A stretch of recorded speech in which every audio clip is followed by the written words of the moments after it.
most people don't remember that Israel withdrew out of Gaza in 2005. And people like me were absolutely against it. I remember giving hundreds of interviews when Israel withdrew out of Gaza. Israel withdrew out of all of Gaza. Their citizens did not want to leave. They dragged them. I mean, if you remember the images that was played on the media at that time, they dragged them kicking and screaming. The Israeli army turned against its own people, dragging them out of Gaza. Not only they abandoned their homes, their greenhouses, the industry, Israel dug out its dead who were buried in Gaza and took every Israeli bone and remain out of Gaza.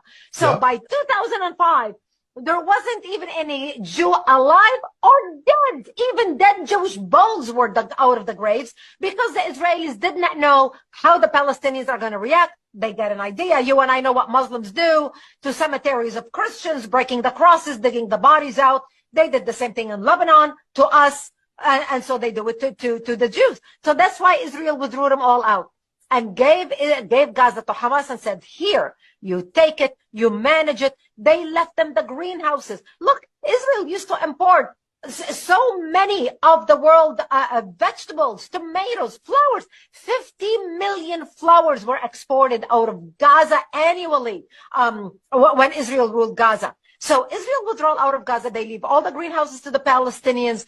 And I know a Jewish businessman in New York, a lefty, with all good heart, raised $14 million and gave the Palestinians $14 million because he wanted them to start fresh and had the money to grow and had the capital to grow their industry and continue to prosper.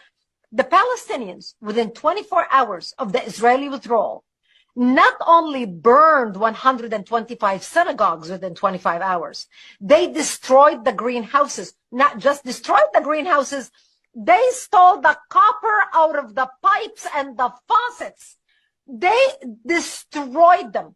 These people shoot themselves in the foot. They could have turned Gaza into Singapore, but failed. Why? Because they're blinded by hatred. When they held the first election in 2006, one of the most famous cabinet members that was elected was called Nidal, the mother of the Mukawama, the mother of the resistance. Yeah. And why did they elect her? Because 3 of her sons blew themselves up as suicide bombers in Israel committing terrorist attack, killing Jews. And she ran on the platform. I sacrificed 3 kids. I have another 7 to kill, to sacrifice. That's why she was elected. The Palestinians in Gaza are Hamas. There is no difference. We in the West try to justify, well, it's a radical minority. It's just these Hamas members who are bad. But the rest of the Palestinians in Gaza are good.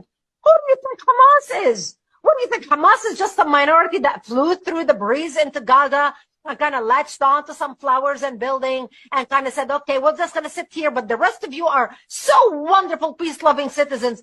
No, that's not the case. The Palestinians in Gaza are Hamas. Hamas controls the Ministry of Health. Hamas controls the Ministry of Defense. Hamas controls the Ministry of Education. Every single ministry in Gaza is Hamas. Hamas command and network center is under the Shifa hospital in Gaza.